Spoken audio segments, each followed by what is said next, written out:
Assalamualaikum warahmatullahi wabarakatuh.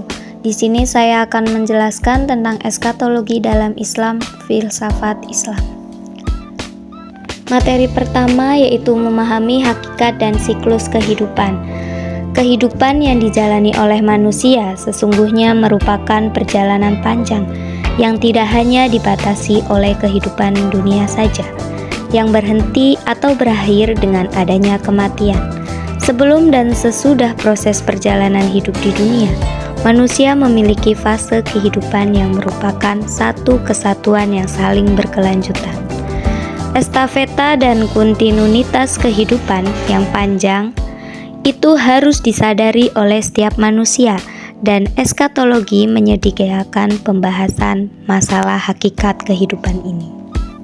Materi selanjutnya, makna eskatologi. Makna eskatologi secara etimologi, eskatologi berasal dari eskolos, artinya yang terakhir, yang selanjutnya, yang paling jauh. Secara umum merupakan keyakinan yang berkaitan dengan kejadian akhir hidup manusia, seperti kematian, hari kiamat, berakhirnya dunia, saat akhir sejarah, dan lain-lain. Eskatologi dalam Islam adalah suatu paham yang bercorak filsafatan yang berusaha menjangkau kehidupan jangka panjang dengan cara hidup, meninggalkan kepentingan duniawi dan menekankan dorongan-dorongan darah dan mengutamakan kepentingan-kepentingan akhirat dan mengikuti secara total bimbingan spiritual. Dalam konsep filsafat Islam, eskatologi sesungguhnya menjadi upaya pemikiran transendal untuk menyiapkan kehidupan sesudah mati. Yang ketiga, tentang kematian. Realitas kematian adalah kepastian yang tidak bisa ditolak. Setiap orang pasti mengalami kematian, suka atau tidak suka, siap atau tidak siap, dan dalam konsep filsafat Islam, kematian adalah awal kehidupan. Kematian di dunia menjadi awal kehidupan di akhirat. Akan tetapi, pengetahuan dan pengalaman tentang mati saja dipenuhi misteri. Barangkali karena riset tentang mati tidak bisa dijalani oleh seseorang, dan karena tidak ada orang yang mati dapat hidup kembali. Selanjutnya, konsep atau tahap kematian. Konsep atau tahap kematian ada dua. Yang pertama, konsep pertama yaitu yang berpandangan bahwa kematian adalah netral, natural death, yaitu tidak ada siksaan maupun pahala. Pandangan ini berkembang di Persia kuno pada pertengahan milenium ketiga sebelum Masehi. Yang selanjutnya, konsep kedua mengatakan bahwa kematian adalah bermoral, moral death, yaitu yang ada dinilai menurut standar kriteria tertentu, apakah mendapat siksa atau hukuman atau pahala. Pandangan ini muncul pada pertengahan milenium kedua di Mesir, ya, kemudian berkembang di Yunani kuno. Selanjutnya ada dua tahapan kematian yang sangat berpengaruh terhadap pemikiran-pemikiran eskatologi.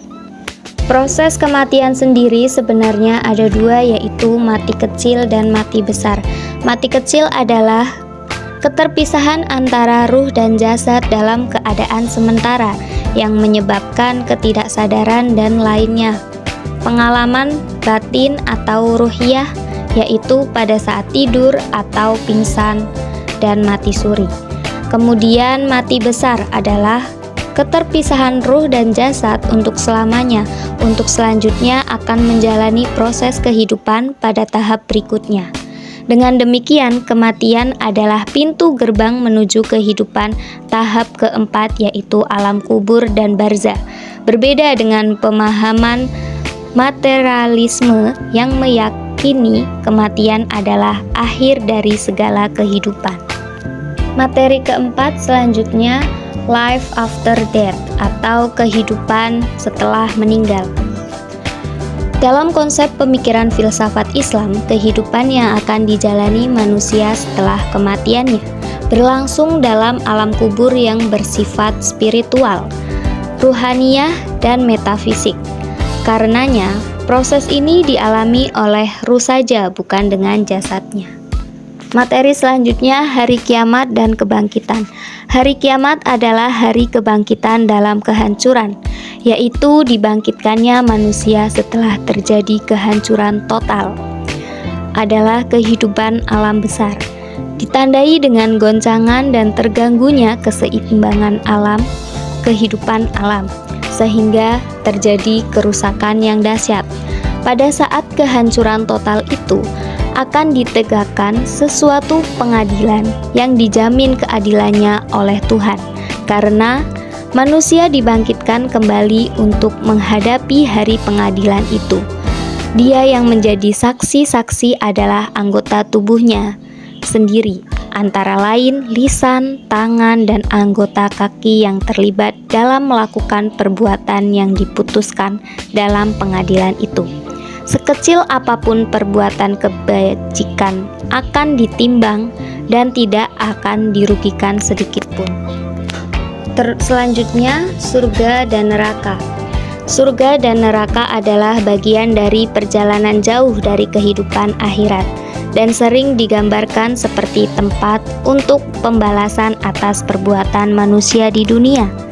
Jika perbuatan itu baik, akan mendapatkan balasan kenikmatan dan pahala, kebahagiaan, sedangkan perbuatan jahat akan memperoleh balasan penderitaan, pedihnya penyiksaan.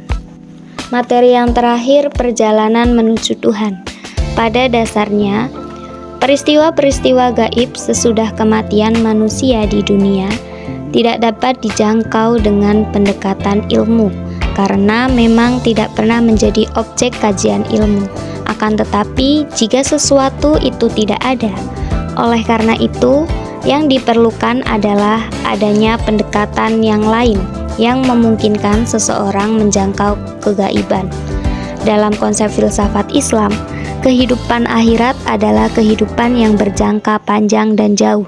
Ibarat perjalanan jauh memerlukan perbekalan, memerlukan terminal-terminal yang merangkai tahapan-tahapan berjalan berikutnya. Dan dalam konteks sebuah perjalanan yang jauh, maka hari kiamat, kebangkitan, pengadilan, hukuman, dan balasan, baik surga ataupun neraka, adalah bagian dari kehidupan akhirat itu sendiri. Sekian pembahasan dari saya mengenai eskatologi dalam Islam. Terima kasih. Wassalamualaikum warahmatullahi wabarakatuh.